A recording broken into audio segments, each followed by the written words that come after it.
Ngayon, nandito na ako sa may paaralan ng Cusmano. Sobrang nahihina ako. Ano? So, magandang tanghali guys. Ang oras natin ngayon ay alas 10:22 na ng umaga. Ngayon, nagtitraining tayo with weighted vest, no? So, ang dala ko ngayong bigat ay nasa 6 na kilo ata to o 7. So yan, tatakbo lang tayo ngayon. Hindi ko alam kung saan ikot ko, pero bahala na ako sa nakadali namang pa ako. Yan. Ngayon, malapit na ako sa bahay ng kapatid ko ba. Ngayon, ang gawin ko muna siguro ay daan muna ako saglit dun, no? Para makita ko yung pamangkin ko. Dahil yung kapatid kong lalaki, bagong kapanganak lang ng asawa niya, no? So hindi ko pa nakikita. At ngayon dadalawin ko muna.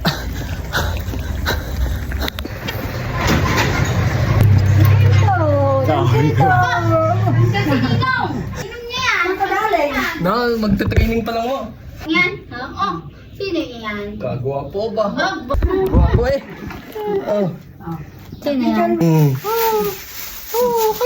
Tito rin po. Bye-bye! Alis na ako. Sige po, una na po ako. So, kakaalis ko lang doon sa bahay ng ate, no? Ngayon, nandito na ako sa may Kambuha. At medyo malayo-layo pa yung ikutin ko, no? So, yeah. Hindi na ako nakatakbo ba ng maayos dito.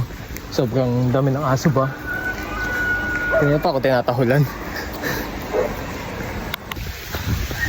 So, sobrang sama na panahon, nabutan pa ako na ulan. Pero sige daw, tuloy pa rin ang takbo natin.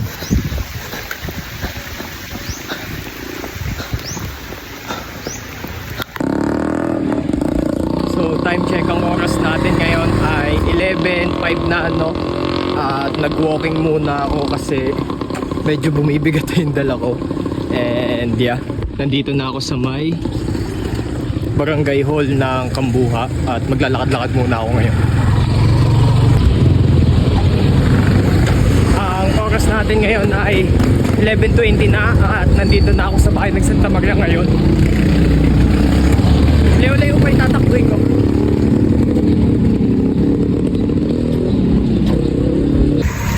So time check, 11:35 na ng umaga, no?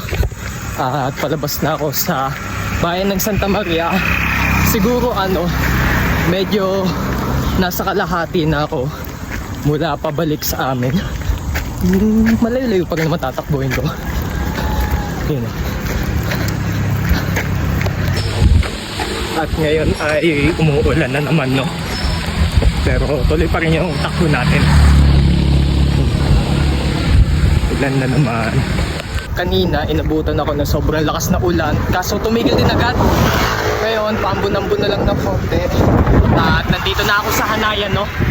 And yeah, tuloy pa rin yung takbo natin.